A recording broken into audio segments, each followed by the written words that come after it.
कई सालों पहले की बात है। एक गांव में रामदीन नाम का एक सब्जी वाला रहा करता था। दिन में वह सब्जी बेचता था और जो भी पैसे मिलते थे उनसे शराब खरीदकर पी लेता था। एक रात वह शराब के नशे में अपने घर लौट रहा था। वह इतना नशे में था कि ठीक से चल भी नहीं पा रहा था। अचानक उसका पैर लड़खड़ाया और वह जमीन पर गिर पड़ा। जमीन पर कांच के टुकड़े पड़े थे, जिनमें से एक टुकड़ा उसके माथे में घुस गया। उसके माथे से खून बहने लगा।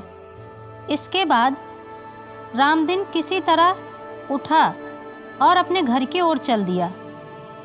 अगले दिन जब उसे होश आया तो वह डॉक्टर के पास गया और पट्टी करवाकर दवाई ली। डॉक्टर ने कहा, घाव गहरा होने के कारण इसे भरने में समय लगेगा। पूरा भर जाने के बाद भी इस घाव का निशान नहीं जाएगा। इसके बाद कई दिन बीत गए। अचानक उसके गांव में सूखा पड़ गया। सभी लोग गांव छोड़कर जाने लगे। रामदीन ने भी गांव छोड़कर जाने का फैसला किया और दूसरे देश की तरफ निकल गया। नए देश में जाकर वह राजा के दरबार में नौकरी मांगने गया। वहाँ राजा ने उसके माथे पर चोट का निशान देखा और सोचा, यह जरूर कोई पराक्रमी योद्धा होगा और दुश्मन से लड़ते समय इसके माथे पर चोट लगी होगी। यह सोचकर राजा ने उसे अपने दरबार में एक खास जगह दे दी और उस पर विशेष ध्यान देने लगे। यह देखकर राजा के दरबार में मौजूद राजकुमार, सेनापति और अन्य मंत्री उससे जलने लगे। ऐसा कई दिनों तक चलता रहा।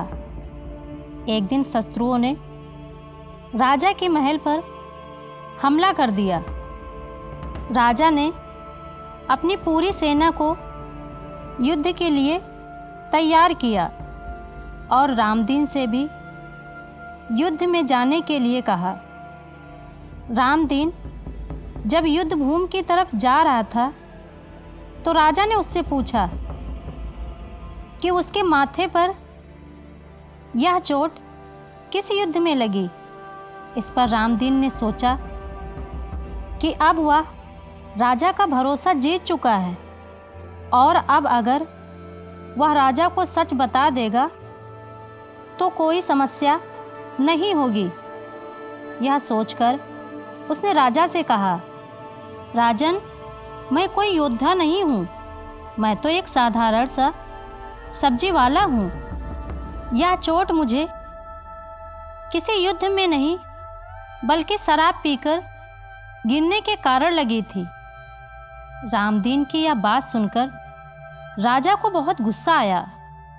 उसने कहा, तुमने मेरा विश्वास तोड़ा है और मुझे छलकर दरबार में इतना ऊंचा पद पाया है। निकल जाओ मेरे राज्य से। रामदीन ने राजा से बहुत मिन्नतें की। उसने कहा कि अगर उसे मौका मिले तो वह युद्ध में राजा के लिए प्राण भी दे सकता है। राजा ने कहा, तुम चाहे जितने भी वीर और पराक्रमी हो, लेकिन तुम सूरवीरों के कुल से नहीं हो। तुम्हारी हालत शेरों के बीच रहने वाले उस गीदड़ की तरह है जो हाथी से लड़ने की जगह उससे दूर भागने की बात करता है। मैं तुम्हें जाने दे रहा हूँ, लेकिन अगर राजकुमारों को तुम्हारा राज पता चल गया तो वो तुम्हें मार डालेंगे। इसीलिए कहता हूँ कि अपनी जान बचाओ और भाग जाओ। रामदीन ने राजा की बात मानी और तुरंत उस राज्य को छोड़कर चला गया।